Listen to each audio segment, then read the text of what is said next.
Good morning, students. In the previous class, we are going to discuss about the derivation for expression for electric potential energy of a 2-point charges in the absence of an external electric field. Today, in this class, we are going to discuss the expression for electric potential energy of 3-point charges in the absence of an external field. Okay, last class alli 2 charges ittu, ಅದಕ್ಕೆ derivation ಅನ್ನು find ಮಾಡಿದ್ವಿ.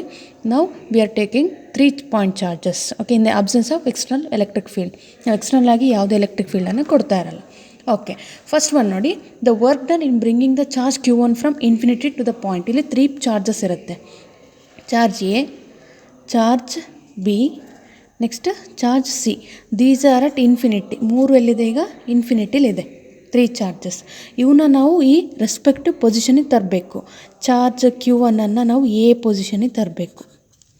Okay, the work done in bringing the charge Q1 from infinity to the point A, ಇಲ್ಲಿಂದ ಇಲ್ಲಿಗೆ ತರಬೇಕೀಗ, ಈ 0. Because ನಾನು ಇನ್ನೇನೆ ಹೇಳಿದೆ, ಇದಕ್ಕೆ ಅಪೋಸಿಟಾಗಿ ಯಾವುದೇ ಚಾರ್ಜ್ ಇಲ್ಲ, ಯಾವುದೇ ಎಕ್ಸ್ಟರ್ನಲ್ ಎಲೆಕ್ಟ್ರಿಕ್ ಫೀಲ್ಡ್ ಇಲ್ಲ ಅಪೋಸ್ ಮಾಡಲಿಕ್ಕೆ.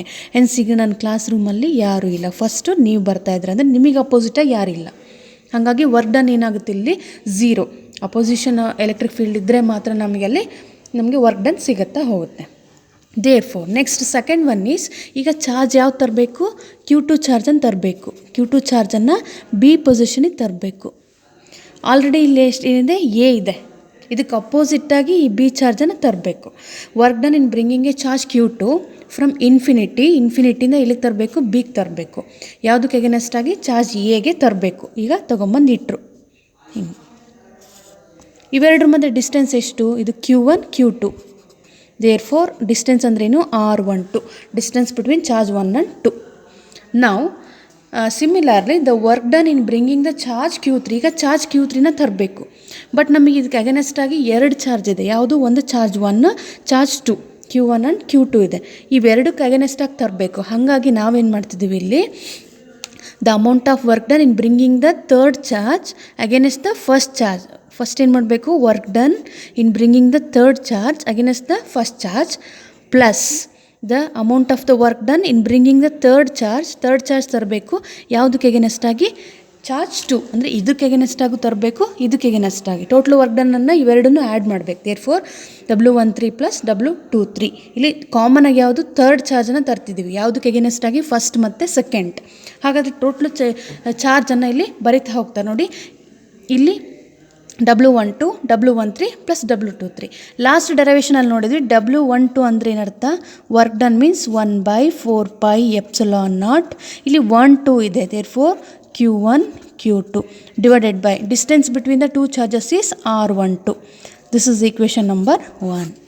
Okay, amount of work done in bringing the charge Q2 against the A. ಅದಕ್ಕೆ ಡೆರೈವೇಷನ್ಗೆ ಇದು ಫಾರ್ಮುಲಾ. ಸಿಮಿಲರ್ಲಿ ಈಗ ಥರ್ಡ್ ಚಾರ್ಜನ್ನು ತೊಗೊಂಬಂದು ಇಲ್ಲಿ ಇಡ್ತಾ ಇದ್ದಾರೆ. ಯಾವುದಕ್ಕೆ ಎಗನೆಸ್ಟಾಗಿ? ಎ ಮತ್ತು ಬಿ ಮಧ್ಯ. ಹಾಗಾದರೆ ಇವೆರಡರ ಮಧ್ಯೆ ಡಿಸ್ಟೆನ್ಸ್ ಎಷ್ಟಿದೆ? Q1 Q3. Therefore R13, distance between 1 and third charge. Q2 ಮತ್ತು Q3 ಮಧ್ಯೆ ಯಾವುದಿದೆ? ಇದು B, point B. Therefore R23. Therefore W13 means 1/4πε0. 13 means Q1 Q3 divided by 13 ಇದೆ R13 plus W23. Therefore 1/4πε0. 23 means Q2 Q3 divided by R23. ಈಗ ನಮಗೆ total work done ಎಷ್ಟು ಅಂತ find out ಮಾಡಬೇಕು. Therefore total work done in assembling the 3 charges. ಹಾಗಾದರೆ 3 ಬಂದು ಅಲ್ಲಿ ಪೊಸಿಷನಿಗೆ ಕುತ್ಕೊಳ್ಳಿಕ್ಕೆ, 3 charge ಬಂದು ಆ ಪ್ಲೇಸಿಗೆ ಬರಲಿಕ್ಕೆ ಎಷ್ಟು ನಮಗೆ ವರ್ಕ್ ಆಗುತ್ತೆ? Therefore W = W12 plus W13 plus W23. First W12 ಇಲ್ಲಿ ಆ್ಯಕ್ಚುಲಿ ಫಸ್ಟ್ ಎಗೆ ಅಲ್ಲಿ ವರ್ಕ್ ಡನ್ ಇಲ್ಲ. ಚಾರ್ಜ್ ಬಿಯನ್ನು ತರುವಾಗ ವರ್ಕ್ ಡನ್ ಸ್ಟಾರ್ಟ್ ಆಗುತ್ತೆ. Work done against the charge 1. Therefore ಇದು ಚಾರ್ಜನ್ನು ತರ್ತಾ ಇರೋದು ಯಾವುದಕ್ಕೆ ಅಗೇನೆಸ್ಟಾಗಿ? 1ಗೆ ಪ್ಲಸ್ ನೆಕ್ಸ್ಟ್ ಈಗ ಥರ್ಡ್ ಚಾರ್ಜ್ ತರ್ತಾ ಇದ್ದೀವಿ. ಯಾವುದಕ್ಕೆ ಅಗೇನೆಸ್ಟಾಗಿ? ಎ ಮತ್ತು ಬಿ ಎರಡಕ್ಕೆ ಅಗೇನೆಸ್ಟಾಗಿ. ಯಾವ ಚಾರ್ಜ್ ತರ್ತಾ ಇದ್ದೀವಿ? Third charge. ಯಾವುದಕ್ಕೆ ಅಗೇನೆಸ್ಟಾಗಿ? First charge plus work done in bringing the third charge ಎಗನೆಸ್ಟಿಗೆ ಯಾವುದಕ್ಕೆ ಮತ್ತು ಸೆಕೆಂಡ್ ಚಾರ್ಜ್, ಅಂದರೆ ಇಲ್ಲಿಗೂ ಇದಕ್ಕೂ ಎಗನೆಸ್ಟ್ ಆಗಿ ತರ್ತೆ, ಇದಕ್ಕೂ ಎಗನೆಸ್ಟ್ ಆಗಿ ಚಾರ್ಜ್ ಥರ್ಡನ್ನು ತರ್ತಾ ಇದ್ದಾರೆ. Therefore total work done is equal to W12 plus W13 plus W23. Therefore W is equal to 1 2 means 1/4 pi epsilon Q1 Q2 divided by R12 plus ಇಲ್ಲಿ W13 ಅಂತಿದೆ 1/4 pi epsilon 13 ಇರೋದ್ರಿಂದ Q1 Q3 divided by R13 plus W23 work done means 1/4 pi epsilon 23 means Q2 Q3 divided by R23. ಇದರಲ್ಲೆಲ್ಲ common ಯಾವುದು 1/4 pi epsilon, common means Q1 Q2 divided by R12 plus Q1 Q3 divided by R13 plus Q2 Q3 divided by R23.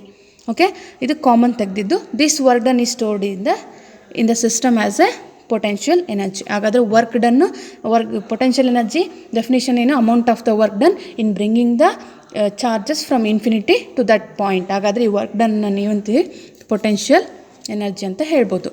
That is denoted by U is equal to 1/4 pi epsilon Q1 Q2 divided by R12 plus Q1 Q3 divided by R13 plus Q2 Q3 divided by R23, where R12 means distance between the charge Q1 and Q2. This is R12.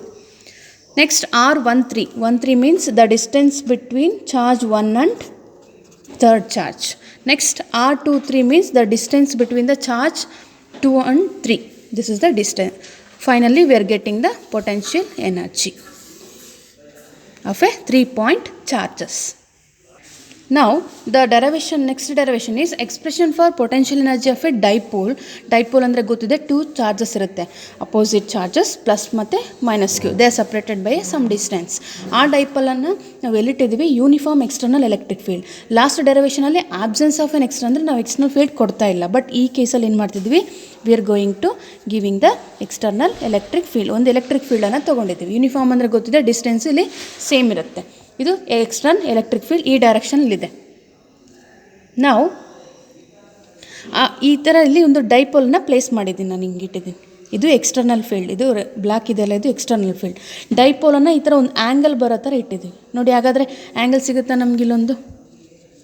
Okay, ಇಲ್ಲಿ black colour sketch ಇದೆಲ್ಲ, ಇದು violet ಇದೆ ನೋಡಿ. ಇವೆರಡರ ಮಧ್ಯೆ ಒಂದು angle ಅಲ್ಲಿ formation ಆಗುತ್ತಾ? ಓಕೆ, ಅಲ್ಲಿ ಡೈಪೋಲ್ ಅಂದ್ರೇನು, ಒಂದು ಮೈನಸ್ Q ಚಾರ್ಜ್, ಒಂದು ಪ್ಲಸ್ Q ಚಾರ್ಜ್ ಇರುತ್ತೆ. Consider an electric dipole with dipole moment ಎಷ್ಟಾದ್ರೂ P ಬಾರ್ ಅಂದ್ರೇನು, dipole moment is placed at an angle theta. Angle theta ಬರೋ ಥರ ಹಿಂಗೆ ಇಡಬೇಕು, ಥರ ಓರೆಯಾಗಿ ಇಡಬೇಕು. ಎಕ್ಸ್ಟರ್ನಲ್ ಎಲೆಕ್ಟ್ರಿಕ್ ಫೀಲ್ಡ್ ಹಿಂಗಿದೆ, ನಾವು ಅದಕ್ಕೆ ಹಿಂಗೆ ಒಂದು ಆ್ಯಂಗಲ್ ಬರೋ ಥರ ಇಡಬೇಕು. ನಾವು ಟಾರ್ಕ್ ಆ್ಯಕ್ಟಿಂಗ್ ಅಂದರೆ ಡೈಪೋಲ್. ಫಸ್ಟ್ ಚಾಪ್ಟ್ರಲ್ಲಿ ನಾವು ಟಾರ್ಕನ್ನು ಹೇಳಿದ್ವಿ. ಈ ಥರ ಹಿಂಗೆ ಇಟ್ಟಾಗ ಅಲ್ಲಿ ಟಾರ್ಕ್ ಫಾರ್ಮೇಷನ್ ಆಗುತ್ತೆ, ಯಾಕಂದರೆ ಒಂದು ಅಪ್ವರ್ಡ್ ಫೋರ್ಸ್ ಬರುತ್ತೆ, ಒಂದು ಡೌನ್ವರ್ಡ್ ಫೋರ್ಸ್ ಬರುತ್ತೆ. ಅಪ್ವರ್ಡ್ ಫೋರ್ಸ್ ಯಾವುದು, Q into E. Downward force ಅದು ಮೈನಸ್ Q ಇಂಟು ಇದು ಆ್ಯಕ್ಚುಲಿ. ಓಕೆ, ಇದು ಡೈರೆಕ್ಷನ್ ತೋರಿಸುವಾಗಲೇ ನೆಗೆಟಿವ್ ಬರುತ್ತೆ, ಯಾಕಂದರೆ ಇದು ಮೈನಸ್ Q ಆಗಿರೋದ್ರಿಂದ ಮ್ಯಾಗ್ನಿಟ್ಯೂಡ್ ಸೇಮೇ Q ಇಂಟು ಇನೇ, ಬಟ್ ಡೈರೆಕ್ಷನ್ ಅಂತ ಹೇಳುವಾಗ ಇದು ಪ್ಲಸ್ ಆಗುತ್ತೆ, ಇದು ಮೈನಸ್ Q ಅಂತ ಹೇಳ್ಬೋದು. ನಾವು ಟಾರ್ಕ್ ನಮಗೆ ಗೊತ್ತಿದೆ, PE sin θ. ಇದು ಡೈರವೇಷನ್ನು ಫಸ್ಟ್ ಚಾಪ್ಟ್ರಲ್ಲೇ ಇದೆ, PE sin θ. ಟಾರ್ಕ್ ಒಂದು ಯಾವಾಗ ನಾವು ಡೈಪೋಲನ್ನು ಇಟ್ಟಾಗ, ಈಗ ಫೀಲ್ಡಲ್ಲಿ ಇಟ್ಟಿದ್ದೀವಿ, ಈಗ ಏನಾಗುತ್ತೆ, ಟಾರ್ಕ್ ಕ್ರಿಯೇಟ್. ಟಾರ್ಕ್ ಅಂದ್ರೆ ಸ್ವಲ್ಪ ಹಿಂಗೆ ಮೂವ್ ಆಗ್ತಾ ಇರುತ್ತೆ ಅಲ್ವಾ. ಈಗ ಯಾರಾದರೂ ಕರೆಂಟನ್ನು ಮುಟ್ಟು ನೋಡಿ ಏನಾಗುತ್ತೆ, ಅಲ್ಲಿ ಈ ಥರ ವೈಬ್ರೇಷನ್ ಸ್ಟಾರ್ಟ್ ಆಗುತ್ತೆ. ಇಲ್ಲೂ ಕೂಡ ಎಕ್ಸ್ಟರ್ನಲ್ ಎಲೆಕ್ಟ್ರಿಕ್ ಫೀಲ್ಡಲ್ಲಿ ಒಂದು ಡೈಪೋಲನ್ನ ಪ್ಲೇಸ್ ಮಾಡಿದ್ವಿ ಅಂದರೆ ಜಸ್ಟ್ ಅಲ್ಲಿ ದೇರ್ ಇಸ್ ಎ ಮೂಮೆಂಟ್ ಈ ಥರ ಬರ್ತಾ ಹೋಗುತ್ತೆ. ದೇರ್ಫೋರ್ ಟಾರ್ಕ್ ಈಸ್ ಕ್ರಿಯೇಟೆಡ್, ಒಂದು ಅಪ್ವರ್ಡ್ ಫೋರ್ಸ್, ಒಂದು downward force. Suppose if we are applying the more external torque, okay, ನಾವೇನು ಮಾಡ್ತಿದ್ವಿ, ಈಗ ಎಕ್ಸ್ಟರ್ನಲ್ ಟಾರ್ಕನ್ನು ಅಪ್ಲೈ ಮಾಡ್ತಿದ್ವಿ. ಫಾರ್ ಎಕ್ಸಾಂಪಲ್, ಈಗ ಸಿಂಪಲ್ ಪೆಂಡುಲಮ್ ನೋಡಿದ್ದೀರಾ, ಓಕೆ, ಅದೇನಾಗ್ತಾ ಇರುತ್ತೆ, ಯೂಶ್ವಲಿ ನ್ಯಾಚುರಲ್ ಫ್ರೀಕ್ವೆನ್ಸಿಗೆ, ನ್ಯಾಚುರಲ್ ಏರ್ಗೆ ಅದು ಓಕೆ, ನಾರ್ಮಲ್ ಏರ್ ಗಾಳಿಲಿ ಹಿಂಗೆ ಬಿಟ್ಟಾಗ ಅದೇನಾಗುತ್ತೆ, ಈ ಥರ ಸ್ಮಾಲ್ ಮೂಮೆಂಟ್ ಆಗುತ್ತೆ. ಸಪೋಸ್ ನಾನೇನು ಮಾಡ್ತಿದ್ದೀನಿ, ಇದನ್ನು ಜೋರಾಗಿ ಹಿಂಗೆ ಎಳೆದ್ಬಿಡ್ತಾ ಇದ್ದೀನಿ, ಅವಾಗ ಏನಾಗುತ್ತೆ, ಇಲ್ಲಿಂದ ಹೋಗಿ ಮತ್ತೆ ವಾಪಸ್ ಇಲ್ಲಿಗೆ ಬರುತ್ತೆ. ಅಂದರೆ ನಾನು ಎಕ್ಸ್ಟರ್ನಲ್ ಆಗಿ ಫೋರ್ಸನ್ನು ಅಪ್ಲೈ ಮಾಡ್ತಾಯಿದ್ದೀನಿ, ಆವಾಗ ಅದೇನಾಗುತ್ತೆ, ಜಾಸ್ತಿ ಮೂಮೆಂಟ್ ಆಗುತ್ತೆ. ಇಲ್ಲೂ ಕೂಡ ಜಸ್ಟ್ ಯೂನಿಫಾರ್ಮ್ ಎಲೆಕ್ಟ್ರಿಕ್ ಫೀಲ್ಡಲ್ಲಿ ಇಟ್ಟಾಗ ಜಸ್ಟ್ ಈ ಥರ ಜಸ್ಟ್ ಹಿಂಗೆ ಡಿಫ್ಲೆಕ್ಷನ್ ಆಗುತ್ತೆ, ಒಂದು ಅಪ್ ಹೋಗುತ್ತೆ, ಒಂದು ಡೌನ್ ಬರುತ್ತೆ. ಬಟ್ ನಾವೇನು ಮಾಡ್ತಿದ್ದೀನಿ, ಈಗ ಮೋರ್ ಎಲೆಕ್ಟ್ರಿಕ್ ಫೀಲ್ಡನ್ನು ಅಪ್ಲೈ ಮಾಡ್ತೀವಿ, ಜಾಸ್ತಿ ಫೀಲ್ಡ್ ಕೊಡ್ತಾ ಇರೋದ್ರಿಂದ ಅದೇನಾಗುತ್ತೆ, ಫುಲ್ ಹಿಂಗೆ ರೊಟೇಟ್ ಆಗ್ತಾ ಹೋಗುತ್ತೆ. ಈ ಥರ ಹಿಂಗೆ ಫೀಲ್ಡಲ್ಲಿ ಡೈಪೋಲ್ ಹಿಂಗೆ ತಿರುಗ್ತಾ ಹೋಗುತ್ತೆ. ಓಕೆ, ದೇರ್ಫೋರ್ ನಾನು ಎಕ್ಸ್ಟರ್ನಲ್ ಎಲೆಕ್ಟ್ರಿಕ್ ಟಾರ್ಕನ್ನು ಅಪ್ಲೈ ಮಾಡ್ತಿದ್ದೀನಿ. ಓಕೆ, ಅವಾಗ ಏನಾಗುತ್ತೆ, ಆ್ಯಂಗಲ್ ಬರ್ತಾ ಹೋಗುತ್ತೆ ನಮಗೆ, ಯಾಕಂದರೆ ಇಲ್ಲಿ ನಮಗೆ ಸ್ಟ್ರೇಟಾಗಿ ಹೋದರೆ ಮೀಟ್ರಲ್ಲಿ ಹೇಳ್ಬೋದು. ಅದೇ ಹಿಂಗೆ ಸರ್ಕ್ಯುಲರಲ್ಲಿ ಹೋದರೆ ಹಿಂಗೆ ಈ ಥರ, ಯಾಕಂದರೆ ಪೆಂಡುಲಮ್ ನೋಡಿ ಈ ಥರ ಸರ್ಕ್ಯುಲರ್ ಶೇಪಲ್ಲಿ ಅಲ್ವಾ ಮೂವ್ ಆಗೋದು, ಅವಾಗ ನಮಗೇನು ಕ್ರಿಯೇಟ್ ಆಗುತ್ತೆ, ಆ್ಯಂಗಲ್ ಕ್ರಿಯೇಟ್ ಆಗುತ್ತೆ. ಇಲ್ಲೂ ಕೂಡ ಆ್ಯಂಗಲ್ಲು ಬರ್ತಾ ಹೋಗುತ್ತೆ. ನಾವು ಈಗ ಎಕ್ಸ್ಟರ್ನಲ್ ನಾನು ಫೋರ್ಸ್ ಅಪ್ಲೈ ಮಾಡಿದ್ದೀನಿ, ಎಕ್ಸ್ಟರ್ನಲ್ ಫೋರ್ಸ್ ನಥಿಂಗ್ ಬಟ್ ಟಾರ್ಕನ್ನು ಕೊಟ್ಟಿದ್ದೀನಿ, ಇಟ್ ವಿಲ್ ಡಿಸ್ಪ್ಲೇಸ್ಮೆಂಟ್ ಆಗುತ್ತೆ, ಅಲ್ಲಿ ವರ್ಕ್ ಆಗುತ್ತೆ, ಸಮ್ ವರ್ಕ್ ಈಸ್ ಡನ್ ಅಲ್ವಾ. ಈಗ ನಾನು ಫೋರ್ಸ್ ಅಪ್ಲೈ ಮಾಡಿದ್ದೀನಿ ಅಂದರೆ ಏನರ್ಥ, ಟಾರ್ಕ್ ಕೊಟ್ಟಿದ್ದೀನಿ. ಓಕೆ, ಅದು ಬಾಡಿ ಏನಾಗುತ್ತೆ, ಡೈಪೋಲ್ ಈ ಥರ ಹಿಂಗೆ ಮೂಮೆಂಟ್ ಆಗುತ್ತೆ. ಈಗ ಫೋರ್ಸ್ ಅಪ್ಲೈ ಮಾಡಿದ್ದೀನಿ, ಮೂಮೆಂಟ್ ಆಗ್ತಿದೆ, ಡಿಸ್ಪ್ಲೇಸ್ಮೆಂಟ್ ಆಗ್ತಿದೆ ಅಂದರೆ some small amount of work is done, ಹಾಗಾದರೆ ವರ್ಕ್ ಆಗುತ್ತೆ ಅಲ್ಲಿ. Therefore work is equal to force into displacement. Here force ಅಂದ್ರೇನು, ನಾನು ಎಕ್ಸ್ಟರ್ನಲ್ ಆಗಿ ಟಾರ್ಕನ್ನು ಕೊಡ್ತಾಯಿದ್ದೀನಿ. ಆಲ್ರೆಡಿ ಟಾರ್ಕ್ ಇದೆ, ಯೂನಿಫಾರ್ಮ್ ಎಲೆಕ್ಟ್ರಿಕ್ ಫೀಲ್ಡಲ್ಲಿ ಇಟ್ಟಾಗ ಸ್ವಲ್ಪ ಹಿಂಗೆ ಮೂವ್ ಆಗುತ್ತೆ. ನಾನೇನು ಮಾಡ್ತಿದ್ದೀನಿ ಈಗ, ಜಾಸ್ತಿ ಈಗ ನಾನು ಎಕ್ಸ್ಟರ್ನಲ್ ಕೊಟ್ಟಾಗ ಏನಾಗುತ್ತದೆ, ಇನ್ನೂ ಈ ಥರ ರೊಟೇಟ್ ಆಗ್ತಾ ಹೋಗುತ್ತೆ. ಆವಾಗ ಅಮೌಂಟ್ ಆಫ್ ವರ್ಕ್ ಡನ್, ಈಗ small amount of work done, ಯಾಕಂದರೆ ಜಸ್ಟ್ ಹಿಂಗೆ ರೊಟೇಟ್ ಆಗುತ್ತೆ, ಅದು ಫುಲ್ ರೊಟೇಟ್ ಆಗಲಿಕ್ಕಿಲ್ಲ, ಹಿಂಗೆ ಜಸ್ಟ್ ಹಿಂಗೆ ರೊಟೇಟ್ ಆಗ್ತಾ ಹೋಗುತ್ತೆ ಹಿಂಗೆ, ಹಾಗಾಗಿ small work is done. Therefore force ಅಂದ್ರೇನು, ಟಾರ್ಕ್, ಎಕ್ಸ್ಟರ್ನಲ್ ಟಾರ್ಕ್ ಕೊಟ್ಟಿದ್ದೀನಿ. ಡಿಸ್ಪ್ಲೇಸ್ಮೆಂಟ್ ಅಂದ್ರೇನು, ಡಿ ಟಿ ಟೀಟಾ ಅಂತ ಹೇಳ್ಬೋದಲ್ವಾ, ಡಿ ಟೀಟಾ ಅಂತ. ಬಿಕಾಸ್ ಲೀನಿಯರಲ್ಲಿ ಮೂವ್ ಆದರೆ ಡಿಸ್ಪ್ಲೇಸ್ಮೆಂಟನ್ನು ಮೀಟರಲ್ಲಿ ಹೇಳ್ತೀವಿ, ಲೆಂತಲ್ಲಿ ಹೇಳ್ತೀವಿ. ಬಟ್ ಆ್ಯಂಗಲಲ್ಲಿ ಸರ್ಕ್ಯುಲರ್ ಈ ಥರ ಡಿಫ್ಲೆಕ್ಷನ್ ಈ ಥರ ಬಂತು ಅಂದರೆ ನಾವು ಅದನ್ನು ಆ್ಯಂಗಲಲ್ಲಿ ಮೆಜರ್ ಮಾಡಬೇಕು. Therefore small amount of work done is equal to torque ಅಂದ್ರೇನು, P E sine theta into D theta. Therefore this is small work done, because small amount of small displacement ಆಗೋದ್ರಿಂದ small work done. ಈಗ ನನಗೇನು ಬೇಕು, total work done ಬೇಕು. Total ಹಿಂಗದು ಒಂದು ಹಿಂಗೆ rotate ಆಗಲಿಕ್ಕೆ ಎಷ್ಟು ಇದು ಬೇಕಾಗುತ್ತೆ. ಟೋಟಲ್ ವರ್ಕ್ ಡನ್ನು ಅಂದರೆ ಈ ಸ್ಮಾಲ್ ಅಮೌಂಟ್ ಆಫ್ ವರ್ಕ್ ಡನ್ನನ್ನು ನಾವು ಇಂಟಿಗ್ರೇಟ್ ಮಾಡಿದಾಗ, ಇಂಟಿಗ್ರೇಟ್ ಅಂದರೆ ಏನು, ಕೂಡಿಸಿದಾಗ, ಓಕೆ ಇಲ್ಲಿಂದ ಇಲ್ಲಿ ಮೂವ್ ಆಗಲಿಕ್ಕೆ ಎಷ್ಟು ವರ್ಕ್ ಆಗುತ್ತೆ, ಇಲ್ಲಿಂದ ಇಲ್ಲಿ ಮೂವ್ ಆಗಲಿಕ್ಕೆ, ಈ ಥರ ಎಲ್ಲ ಸ್ಮಾಲ್ ವರ್ಕ್ ಡನ್ನನ್ನು ಆ್ಯಡ್ ಮಾಡಿದ್ರೆ ನಮಗೆ ಟೋಟಲ್ ವರ್ಕ್ ಡನ್ ಸಿಗುತ್ತೆ. Therefore P E sine theta into D theta. Okay, ಈ ಸ್ಮಾಲ್ ಅಮೌಂಟ್ ಆಫ್ ವರ್ಕ್ ಡನ್ನನ್ನು ಇಂಟಿಗ್ರೇಟ್ ಮಾಡಿದಾಗ ನಮಗೆ ಟೋಟಲ್ ವರ್ಕ್ ಡನ್ ಸಿಗುತ್ತೆ. Therefore P E sine theta into D theta. ಇಲ್ಲಿ ಲಿಮಿಟ್ಸನ್ನು ಬರ್ಕೋಬೇಕು. ಲಿಮಿಟ್ಸ್ ಹೆಂಗೆ ಬರೆಯೋದು ಅಂದರೆ, ಲಿಮಿಟ್ ಅಂದ್ರೇನು, ಈಗ ಮನೆಯಿಂದ ಬಿಟ್ಟಿದ್ದರೆ ಇನಿಷಿಯಲ್, ಇದು ಸ್ಟಾರ್ಟಿಂಗ್ ಪಾಯಿಂಟ್ ಅಂತ, ಇದು ಇನಿಷಿಯಲ್. ಫೈನಲ್ ಯಾವುದು, ಕಾಲೇಜ್, ಇದು ಫೈನಲ್ ಪಾಯಿಂಟ್. ಸ್ಟಾರ್ಟಿಂಗ್ ಎಷ್ಟಿದೆ, ಟೀಟಾ ನಾಟ್, ನಾಟ್ ಅಂದರೆ ರೆಪ್ರೆಸೆಂಟ್ ಮಾಡುತ್ತೆ ಇನಿಷಿಯಲ್ ಅಂತ. ಫೈನಲ್ ಎಷ್ಟು, ಟೀಟಾ, ಯಾವುದೋ ಒಂದು ಆ್ಯಂಗಲಲ್ಲಿ ಸ್ಟಾರ್ಟಿಂಗ್ ಟೀಟಾ ನಾಟಿಂದ ಇದೆ, ನೆಕ್ಸ್ಟ್ ಅದು ಎಷ್ಟೋ ಆ್ಯಂಗಲ್ ಮೂವ್ ಆಗುತ್ತೆ, ಒಂದು 30 ಡಿಗ್ರಿನೋ 40 ಡಿಗ್ರಿನೋ 50 ಡಿಗ್ರಿನೋ ಮೂವ್ ಆಗುತ್ತೆ. ಓಕೆ, ಸ್ಟಾರ್ಟಿಂಗ್ ಯಾವುದು, limits theta not which represents the initial angle. Next ಇದು final theta.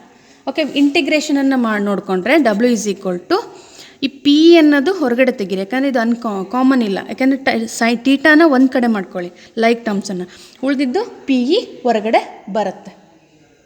There four next ಏನು ಉಳಿಯುತ್ತೆ, sine theta into D theta.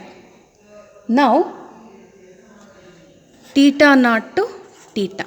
Therefore W is equal to P E integration of sine is cos theta ಅಂತ ಬರೀಬೋದು. Integration of sine theta is minus cos theta. This is ಫಾರ್ಮುಲಾದು integration of sine theta is minus cos theta. But limits ಹಾಗೆ ಇದೆ, theta not to theta ಅಂತಿದೆ. ನಾವು total work done is equal to ಈ ಮೈನಸನ್ನು ಹೊರಗಡೆ ತಗೊಳ್ಳೋಣ, ಈ ಮೈನಸ್ ಹೊರಗಡೆ ತೆಗಿಯೋಣ, ಪಿ ಇಂಟು ಇ, ಉಳಿದಿದ್ದೇನು ಕಾಸ್ ಟೀಟಾ ಉಳಿಯುತ್ತೆ. Next theta not to theta. ಇಲ್ಲಿ integration of sine theta is minus cos theta ಬರ್ಕೊಳ್ಳಿ, ಬಟ್ ಲಿಮಿಟ್ಸ್ ಹಾಗೆ ಇರುತ್ತೆ, ಟೀಟಾ ನಾಟ್ ಟು ಟೀಟಾ. ಇಲ್ಲಿ ಇಂಟಿಗ್ರೇಷನ್ ಸಿಂಬಲ್ ಬರುತ್ತೆ, ಇಂಟಿಗ್ರೇಷನ್ ತೆಗೆದಾಗ ಈ ಥರ ಸ್ಕ್ವೇರ್ ಹಾಕಿ ಲಿಮಿಟ್ಸನ್ನು ಇಲ್ಲಿ ಬರೀಬೇಕು, ಆಮೇಲೆ ಅದನ್ನ ಅಪ್ಲೈ ಮಾಡಬೇಕು. Minus P into upper limit ಯಾವುದಿದೆ, ಇಲ್ಲಿಗ ಟೀಟಾ ಇದೆ, ಅಂದರೆ ಟೀಟಾ ಪ್ಲೇಸಲ್ಲಿ ಟೀಟಾನೇ ಹಾಕಿ, ಕಾಸ್ ಟೀಟಾ